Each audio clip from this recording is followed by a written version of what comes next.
नमस्कार. बनवून खाऊ मस्त राहू चॅनलवर नवीन असाल तर सबस्क्राईब करायला विसरू नका. आज आपण बनवूया कांदा पोहे, झटपट आणि चवदार. त्यासाठी कांदा, टोमॅटो, कोथिंबीर, शेंगदाणे, कढीपत्ता, हिरवी मिरची असं घेऊया कापून मस्त. त्यानंतर असे पोहे थोडेसे भिजवून घेऊया पाण्यामध्ये चांगले धुवून. त्यानंतर फोडणीला आपण कढई ठेवूया. त्यामध्ये तेल टाकून मोहरी टाकूया. मोहरीला चांगलं कडकडू देऊ. त्यानंतर जिरे टाकूया. जिरेला पण तेलामध्ये कडकडू देऊ. त्यानंतर कापलेली हिरवी मिरची टाकूया ज्यामध्ये चव लागेल. आणि त्यानंतर कढीपत्ता चांगला तेलामध्ये कडकडू देऊ. त्यांना व्यवस्थित असं मिक्स करून घेऊया. त्यानंतर कांदा कापलेला आहे, एक कांदा कापून घ्यायचा, तो कांदा टाकून घ्यायचा.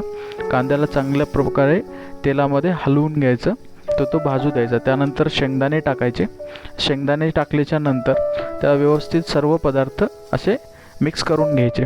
त्यानंतर आपण टमाटे टाकू शकतो आपल्या चवीनुसार, तर असे टमाटे टाकलेले आहेत.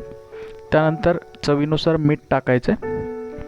मीठ टाकल्याच्या नंतर हळद टाकायची आणि हळद मीठ टाकल्याच्या नंतर हे सर्व आपल्याला व्यवस्थित मिक्स करून घ्यायचं आहे भाजून.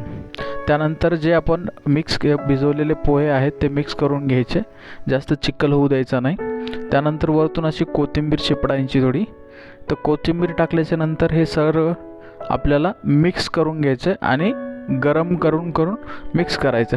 तर अशा प्रकारे असे चवदार, चटकदार, दिसायला चांगले आणि झटपट पोह्याची रेसिपी आपली तयार झालेली आहे.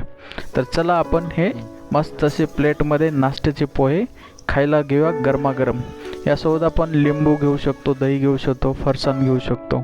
तर असं फरसाण दही सोबत असं नाश्त्याला मस्त पोहे आपण खाऊ शकतो. लाईक करा, सबस्क्राईब करा, शेअर करा आणि थँक्स फॉर वॉचिंग.